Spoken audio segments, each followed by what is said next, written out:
Hey, what's up, guys? Chris Fluck, Beyond Athletics Podcast, Episode 3. Today, we're calling this one the Confederation of CrossFit. And when I talk about this, and I use that term confederation, I'm not talking about comparing, any type of confederacy, and you see the flag and all this other stuff. What I'm talking about is a group and an alliance of people that kind of join forces. And, with CrossFit, with all these different gyms spread out throughout the country, they're able to form this big community. And, Greg Glassman, the CEO and the owner of CrossFit, has been a controversial figure for his entire career. And he came out a few weeks ago. It was at the beginning of this month. International health metrics, something like that, creates.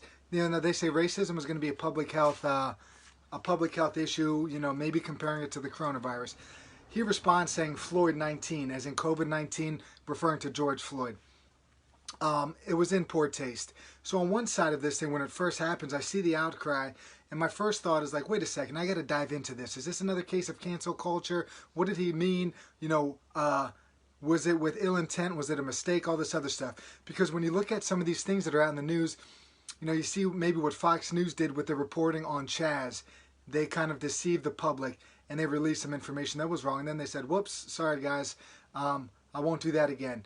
You see with the World Health Organization, where one day they say the coronavirus is asymptomatic people aren't going to get sick from it. The next day they say, whoa, sorry about that. We don't know that for sure, so we shouldn't say anything. So with this now, I didn't know if Greg Glassman said something stupid and he was going to kind of take it back and people were going to forgive him. When we start looking at the history of this guy, there was an outcry, I think it was 3 years ago. CrossFit, racism in the community, and all this other stuff like that. It gets overlooked. He had a 2012 sexual harassment suit, pays the people off. It gets overlooked. He and his wife get a divorce. He pays for her shares of the company and becomes 100% owner. He's 100% the man in charge of CrossFit. So what does he do? Says this controversial stuff. 400 plus affiliates of his gym de-affiliate. A bunch of athletes, 20 plus people now, have dropped out of his CrossFit game. Some big name people. Other people, past winners, Matt Frazier, Rich Froning, they want change in the community. I listened to a podcast with a guy, Andy Stump. He worked with Greg Glassman. He's accusing him of sexual harassment and misconduct towards women in addition to this racism stuff. And he said that his biggest regret when he worked for that company, his number one biggest regret was witnessing this stuff and not saying anything. And, I think for all of us, we could take a lesson from that. Usually our biggest regrets in life is when we don't step up and say something, when we see some, mistreatment of people or some, injustice. So getting on with this stuff, Greg Glassman, there's some interesting stuff about this guy. I wanted to record this podcast last Thursday, but the more I research this, the more crazy and the more confused I got with this. I take a look at this guy, Greg Glassman. He's 63 years old right now. He started CrossFit kind of, indirectly in 1995, 1996 by working with Santa Cruz Sheriff's Department. All right, so that's 25 years ago. That puts him at 38 years of age. And I'm wondering, they talk about him as a junior, gymnast. You say he's in college. That's age 20. I'm like, what was this guy doing between age 20 and 38? That information doesn't really exist, and it was hard to find. All right, so that was one thing. And then the next thing is, he was that crazy trainer at the gym in the 90s. He got kicked out of 5, 6, 7 gyms. This is from his own mouth in an interview on CBS. And basically, he was that crazy guy that did a bunch of stuff, got kicked out of gyms, was not following rules, doing kind of whatever he does. And you hear it out of his own mouth. I mean, he never wanted to be told what to do. So he starts this company. He leaves. He works with Santa Cruz Sheriff's Department. He has these crazy ideas. He has these unique ideas. He's getting kicked out of gyms. He's like, screw it, I'm going to open my own. 2000, he took it online. I think in 2001, he opened up his first gym with his then wife at the time. 2005, they have 13 affiliates. 2018, I think, was their biggest year. Over 15,000 affiliates. So in a span of 13 years, he went from 13 affiliates to 15,500 roughly. All right? And so this thing blew up. And really what he was doing, he wasn't reinventing the wheel or anything like that. He was just putting a bunch of exercises that already existed and putting into a format that was high intensity, that got your heart rate elevated. I never did a CrossFit workout ever in my life. If you see my shirt, it says NSCA. CrossFit actually sued the NSCA and won a huge lawsuit for some stuff. So my background is kind of in strength and conditioning. It's not in CrossFit. This thing that I got, this certification that I got, I needed to do more than a 2-day weekend seminar to get certified, if you catch what I'm saying, and pay $1,000 a year. That's kind of the deal with CrossFit. So for me, um, uh-oh, I just got a message there from Brian. Thanks, dude. I don't know. I don't know if it's me or you, but I'll try to check that out and fix it. Basically, what we got going on here is this is a company here that you know, you got, you pay your affiliation fee, $3,000 roughly, right? So then from there you could open up a gym at any point, and you start to get this potential watered down process where you have a gym on this corner, you have a gym on that corner, you have a gym on all these corners.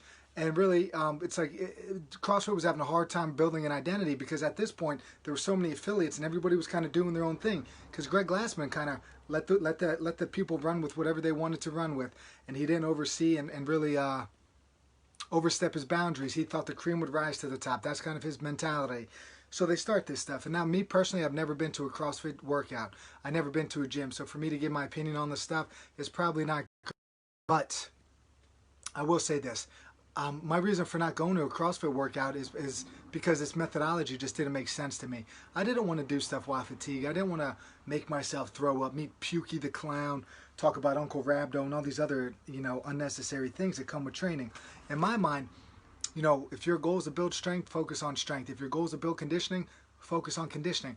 It's when you start intermixing and matching these principles that you start to get into trouble a little bit. So that's kind of what CrossFit was doing, you know. He turned fitness, I mean, he did turn it into a sport, which is something that I don't think was ever done before. And that he's got to get credit for. And he's built this wonderful company. Now, when you see this man in interviews, you know, he's saying, I'd run this place. I'd like to run CrossFit more like a biker gang, you know, than a fitness center on one side. And then on the other side, he compares himself to LA Fitness and all these other commercial chains. He doesn't compare himself to, you know, a guy that has a sports training facility or this or that. It's like he's putting himself as like, hey, I'm like an LA Fitness. You don't need a certification to open up an LA Fitness. You just need money. For CrossFit, you need money and you need the certification. So now here we go. We're starting to get the idea on kind of what CrossFit is, right? He builds these CrossFit games. He gets a lot of athletes involved. He has Reebok, $100 million sponsor, all this other stuff. You know, in 2020, he's got 14,000 affiliates. It's a little bit down from where it was 2 years ago. He and his wife got divorced in the past. And one thing that, while they were both owners, they got a divorce, right? He becomes 100% owner of this company, like previously stated. So what does that mean? He begins to run this joint. When you're 100% owner, you know, his wife even said it. You know, it's a story that we've seen before. One man who's large gets a God complex. It's like we've seen this story. And Greg Glassman kind of becomes that. He's the man to go to with everything, right? And you listen to Andy Stumpf, who worked with CrossFit.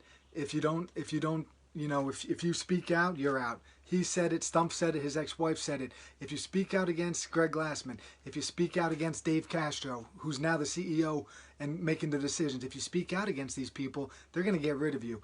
And you know, say in the last 5 or 10 years, Glassman laughed about won over 50 lawsuits. He has 12 attorneys in-house. He hired 80 other firms to kind of support and work with CrossFit. So this guy was kind of a bulldog, and he went after people. And his right-hand man was Dave Castro. Dave Castro is the man calling the shots for CrossFit. So they were not afraid to go after people. So this leaves us to where we are. This goes back now. There's some great people out there. If you follow fitness, there's guys like Rob Wolf. 2009, they call it the Black Box Summit. You know, a bunch of these affiliates, they get together and they just talk about things. Dave Castro's in attendance. Rob Wolf, maybe he became a little bit too high profile for CrossFit's liking. You know, Castro, Glassman, all these guys, they basically de-affiliate Rob Wolf, this other guy, Greg Effort, some of these other big guys, because Rob Wolf was speaking in a way that they didn't agree with. So it's like, you know what, they ran this place like almost like a dictatorship, you know, where it's like, do what we say or you're out. So Rob Wolf was saying, hey, I don't like this diet that we're following. Let's follow, you know, maybe the paleo diet instead of the zone diet. That went against CrossFit's methodologies. They give him crap. They oust his people. This is 2009. We have sexual harassment allegations. He divorces his wife. Glassman's on the record telling people, you know, I suffer from the same stuff that Tiger Woods suffers from. He names his workouts after women. So there's like that joke, oh, you know, I did Fran yesterday. Like, these are just awful jokes. And, you know, this CrossFit thing, this culture that they kind of created there from the top, it kind of breeds, that masochistic, macho, manly locker room talk that the president mentioned a couple years ago. That's kind of what it produced, and at the end of the day led to some serious issues. So now here we are, right? Andy Stump's talking. He's like, I witnessed a lot of stuff. If you speak up, you're out. So what does that do? They're giving nice big fat paychecks. If you speak up, you're out. This sounds like communism to me. This sounds like from George Orwell all over again. They reward people that stay in line, and they just eliminate you if you're going to speak out against them. And they create this this big culture. And if you start speaking out, you start doing your own thing, it's going to go against the grain on everything. So now Greg Glassman gets himself into trouble, all right? He speaks out. He says Floyd 19. He's a kind of a conspiracy theorist type guy. Basically what I'm doing here is I'm just setting the stage for what I'm going to talk about in a little bit. He's a conspiracy theorist. He sees with George Floyd, he got caught with some counterfeit bills. In his mind, there's a big controversial conspiracy theory ring. This was sent out in a Zoom call where you could read the transcript. He believes that, there's going to be more to this story down the road. Maybe there will be. He believes in stuff like that. When you look up George Floyd in that same Zoom call, can you tell me why I should mourn for George Floyd other than it's a white thing to do? Saying that, affiliates that might have some minorities on that call, that's an issue. A woman responds to him, says, hey, I don't like that kind of tone. We're thinking about de-affiliating, yada, yada, yada. He goes bully tactics that they've made a career of with lawsuits and litigation and all this other stuff. He tells her, I'm ashamed of you. All right, so what's he doing? He's sitting at that fatherly figure. You tell your child that you're ashamed of them, that's gonna potentially affect them. That's a kind of the hold he has on some of these affiliates. In that interview that I was watching, I think it was 60 Minutes, he tells the reporter, pointing to another woman working out, I'll deliver her to her genetic potential. Look at her, and he's pointing over at him. It's like, all right, man. I hope that this stream is working. If not, somebody else let me know if it's messed up. He says things, I'll deliver you to your genetic potential. Look at her, is pointing at her, judging her, all this other stuff. Then he says things like, I never wanted to be told what to do. We have a therapy at CrossFit called STFU, shut the F up. We can take you from and then there's a ridiculous, right? Everything in fitness is wrong until CrossFit came around. Is there an ego? Is there an ego involved there? I believe so, right? Everything was wrong until you guys do what I did. We can take you from it. And then this is the crazy stuff. Anybody that lifts weights, anybody that's ever picked up a barbell from the ground, he said this, we can take you from a 200-pound max deadlift to 500 to 750 pounds in 2 years. That's a career, man. If you get a 500-pound deadlift, you are in rare form. You're one of the rarities out there. And then he's talking about a 750-pound deadlift. You start at 200, we could get you to 500, maybe. 200 pounds, 750 in 2 years, only pulling singles 4 times a year. Everybody that trains, this is stupid. Now we talk about Dave Castro. All of this stuff, right? Greg Glassman, I'm trying to paint a picture of this guy. He's been bullying people for years. He's created this narrative about how he's a former gymnast, had a terrible injury, started to do CrossFit, yada, yada, yada. His right-hand man the entire time was Dave Castro. Castro's now in charge. He's the CEO. When I talked about that Black Box Summit where they bullied people, Dave Castro listened to a presentation. He stood up. He started arguing with the presenters, Rob Wolf, Greg Everett, some of these other big-name guys. Causes a big stir. He's texting his phone. He's calling Greg Glassman. Next thing you know, the next day, these guys are out. Greg Glassman's ex-wife, Dave Castro's a yes man. Dave Castro told ESPN, here's some more ego for you. Nothing we do is traditional, nor should be your approach on covering us properly. So ESPN decides we are going to, we're going to run an article on you, and then he's trying to dictate to speak. So now Dave Castro's in charge. So now Greg Glassman gets himself in trouble. A bunch of people de-affiliate. A lot of people calling for stuff. But the one thing Greg Glassman did, successful business models for a lot of people. So a lot of people put their name on CrossFit. Now I talked to I'm just going to use two examples. Marisa, who I think is listening, has a friend that, you know, they were like, yeah, we opened up a gym. We just put CrossFit on it because we'll pay the affiliation fees. That's our marketing. People see CrossFit and they come. That's what Greg Glassman created. He created this big thing. People hear CrossFit, hey, let's go do that. That was their marketing strategy. The other person, that I want to talk to, I met before. He's in the area. He's not too far from where I live. His gym was going out of business. It was a CrossFit gym. So he's just like, yeah. He's like, you know, he works. He has a full-time job. He's like, yeah, I just did the weekend search so I could keep the gym close to home, so he wouldn't lose his gym. He paid the affiliation fee, got certified. So it's like these guys, these women, these whoever that are getting into the ownership of it. It's like, what's your motivation? Is you just trying to make money, or are you trying to help people? And are you doing it in like the cheapest way possible? Not in terms of money, but in terms of, you know, getting certified and qualified. The barrier of entry is just so low with this CrossFit stuff, and that I kind of have a problem with. But that's how we built this brand. The low barrier of entry. Let's get a bunch of people in, cream rises to the. That's just Uncle Greg being crazy. You know, people just overlooked his whole craziness and his whole career. Now he says something controversial, and people are up in arms about it. And one thing that I do want to talk about is, you know, when you say, basically when you give a little bit, and you keep giving more and more and more, keep overlooking things like that, that person's just going to keep taking more and more and more. And I think that's what happened with Greg Glassman. I think he just started saying things and doing things, and next thing you know, this thing is just snowballing up, up, up, up, and now he's this crazy old guy, you know, that people are talking about, how they want to call for his head and all this other stuff. Meanwhile, he's just the entire time. And I think there's going to be a small dip in this CrossFit stuff, but I think it's going to keep rolling. It's going to be business as usual. Greg Glassman retired, but he's still the owner. Dave Castro's been with the company since the 2000s. He's the CEO. You know, I don't think there's going to be too much change. They say there's going to be, but we shall see. And, you know, when you go back to the people were calling for Greg Glassman to make a statement, you know, with everything that was going on in the world. They wanted their gym to kind of take a stand. And Greg Glassman, he doesn't, something he's not going to take a stand for it. So if he would have released a statement about, you know, supporting anybody that, you know, supporting Black Lives Matter, supporting George Floyd, if he would have made a statement, it would have been insincere. And at the end of the day, do we really want insincere people making these blanket statements? Because all it does is just clouds everything up even more. And it's people just start to believe. I just finished this book, The New Jim Crow, and, you know, to think that there's no issue going on and everybody's making these blanket statements. And, you know, Greg Glassman, he's not a racist. He said this. But meanwhile, in his personal life, he might be doing all these crazy things and being, you know, I don't want to say evil, but saying some mean things to other people like that. But if he just comes out on Twitter or Instagram and makes a blanket statement saying things like supporting certain movements, it would have been insincere and it wouldn't have been real.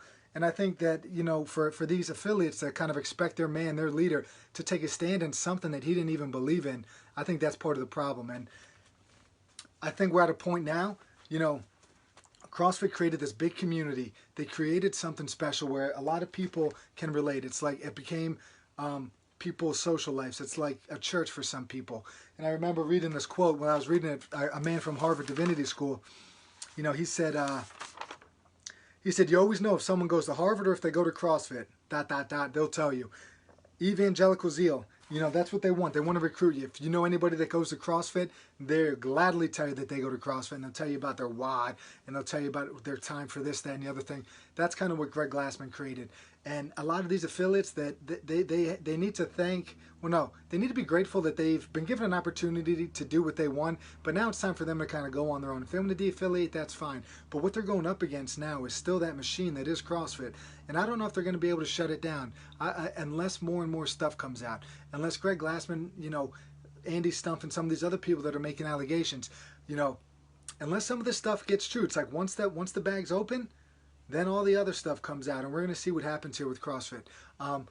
But at the end of the day, a lot of these gyms, you know, you always wonder, like, why don't they just do this on their own? Like, they don't need to be CrossFit. When I see a gym, it's like, really, you pay $3,000 a year?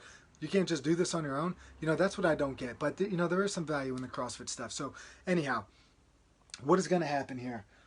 Some people are taking a stand and saying, we're going to stand with Glassman and CrossFit. Other people are de-affiliating. What is that going to create? It's going to create a larger schism.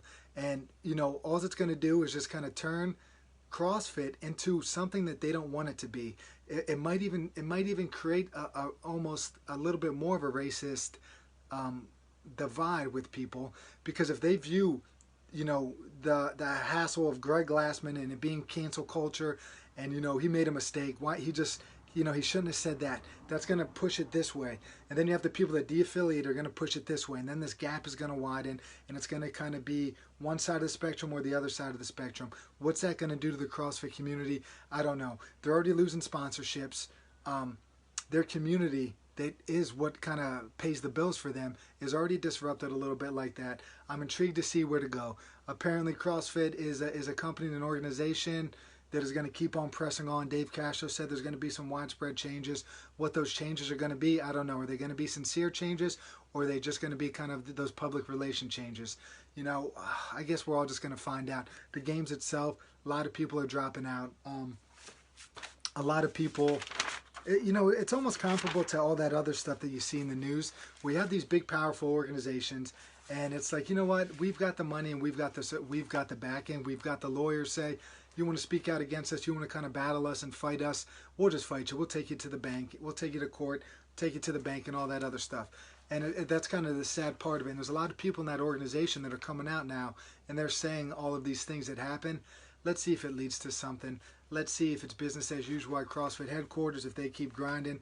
Is this just going to be another thing that happens that people forget about in 6 months? There's all these strong, emotions and all this stuff going on right now. 3 months, 6 months, 9 months. Are we still going to be talking about Greg Glassman? Is he just going to be behind the scenes, being the puppet master behind the scenes, or is he, or is there going to be widespread change in that community? I don't know. As you could see with my all overness with this podcast, there's just a ton of stuff going on, and I think honestly, it's an organization that has a culture that's messed up. There's sexism, it starts at the top. They could remove Glassman, but everybody that's in that headquarters is apparently there for a reason, because they never spoke out against the man in charge, the man at the top. These people, according to Glassman's ex-wife, they're all yes men, yes women, whatever it may be. We shall see, right? But it's another example, in my opinion, of that culture, of that work culture. It's like the Me Too movement. These big, powerful producers, they have all the power in the world. They think they could dictate the terms, and they do, but eventually it catches up to you. What's going to happen? We shall see. Beyond athletics, guys, this podcast, is designed to kind of build community, kind of like how CrossFit did, through fitness, through athletics. We want to build that community, but not at the jest of, women, minority groups, and anybody else that's potentially like oppressed. You want everybody to kind of feel like they belong. I think that's what a community is all about. That's what this podcast is hoping to create. One thing at the end of this all, like I said in the beginning, the biggest mistake that I think, and the biggest regrets that people have in their lives, and myself included, my biggest regrets are when I never spoke out and said something, when there was some mistreatment going on of somebody. And I think that's kind of what goes on in these settings. You have a man at the top, he just keeps pushing. If you give an inch, he's going to take a mile. And I think that's what happened here. People didn't speak out because their jobs were on the line, and they were just kind of turning a blind eye to it. And I think that's unfortunate, but that's human nature. All of us, we all believe that we're going to be that person that's going to fight, stand up and fight for what we believe is right. But it turns out that's not the case. But we need to have the courage, and we need to kind of become those people that will stand up and kind of fight for what we believe is the right thing. So I hope you guys enjoyed this one. I'm trying to rip one of these on Thursday. We're going to be talking about, training terminology. Hopefully nothing controversial happens between now and then. If you have any questions, I'd love to hear it. I'd love to hear what you want to talk about. In Pennsylvania right now, fall sports, PIAA sports, they're about to open up. I'm coaching football this year. Might be on the field next week with some new rules. Coaching the quarterbacks. I'm excited to get back out there. We're going to kind of discuss that stuff on Thursday. That was designed to be episode 1, but a lot of stuff happened in the world that I thought we should touch on. So guys, I hope you guys enjoyed this one. Signing off, guys. Peace, everybody. Oh, one more thing. Google Play, iTunes, Stitcher, YouTube, it's all there. I might have forgotten something. Sorry, I always forget to throw that in at the end. ChrisFluck.net's the website. It's going to be on there.